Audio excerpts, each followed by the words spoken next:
Louie Gohmert is a congressman from Texas, and recently he was sitting in on a hearing at the House Judiciary Subcommittee on the Constitution and Civil Justice, where there is currently a push going on for a nationwide 20-week ban on abortion.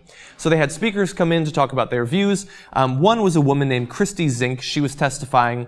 This is what she said. She was talking about how that bill would have required her to carry to term and give birth to a baby whom the doctors concurred had no chance of a life and would have experienced near constant pain.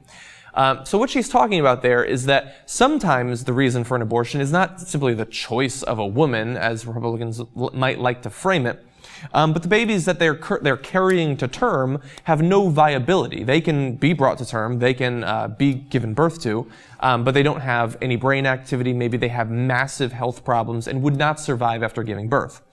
Now that seems like the sort of thing that even if you're, just a hard pro-life person, that would, I think, make you think twice a little bit. You might still keep your position, but it would inspire some compassion in you.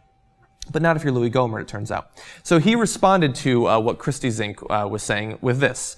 I apologize, this is kind of a long quote, but I want you to have the entire context. He says, "Being there in a neonatal ICU, I did see that there was one child there that was missing parts, including a spine." Parts. That seems like an important part. But he says, "And the parents ended up, when it was clear that there was no brain activity whatsoever, there was decisions that they had to make at that point. Mrs. Zink, having my great sympathy and empathy both, I still come back wondering, shouldn't we wait, like that couple did, and see if the child can survive before we decide to rip him apart? So these are ethical issues, they're moral issues, they're difficult issues, and the parents should certainly be consulted. But it just seems like it's a more educated decision if the child is in front of you to make those decisions." No, see, that's not actually what's going on. It's not a decision because you're taking away the decision by banning abortion after 20 weeks.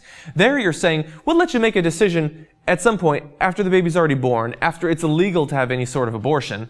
It's trying to appeal to, I guess, the reasonable person out there who's not really sure if they're pro or against abortion and talking about making decisions. But don't let that cloud your judgment. Don't let that fool you. He's talking about taking away the decision. This ban, if it was able to go into effect, would be draconian. Nationwide, 20 weeks, that's all you get. Now, look, I'm no expert on abortion.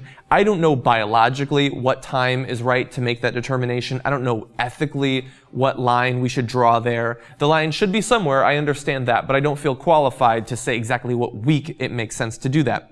But I also understand at the same time, Louie Gohmert knows no more about when the biological or ethical line should be drawn.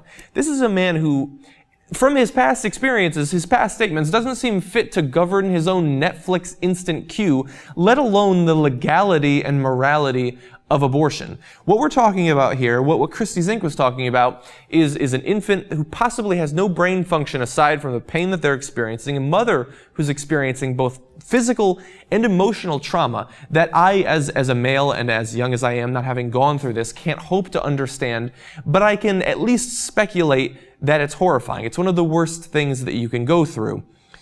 As I said, I can't give any sort of legal or moral expertise on this, but I can at least give compassion. I can give empathy. And he can mention empathy in his statement, but you understand that he's not actually giving it there. He's there for a political reason, and he's not going to allow the suffering of a woman to slow him down. Louie Gohmert, thankfully, as extreme as he is on many issues, is also so clearly an idiot whenever he opens his mouth that I don't think we have to worry about him holding any sort of national office. Perhaps if some other more intelligent right-winger becomes president someday, he'll get a cabinet position or something like that. But until then, I don't think we have to worry too much about him. Now, this is an important issue that we're talking about here. Louie Gohmert, thankfully, is not the only politician that's working on it. But we need intelligent, wise people. That word gets thrown around, but we need people with wisdom working on this. Louie Gohmert is not that man.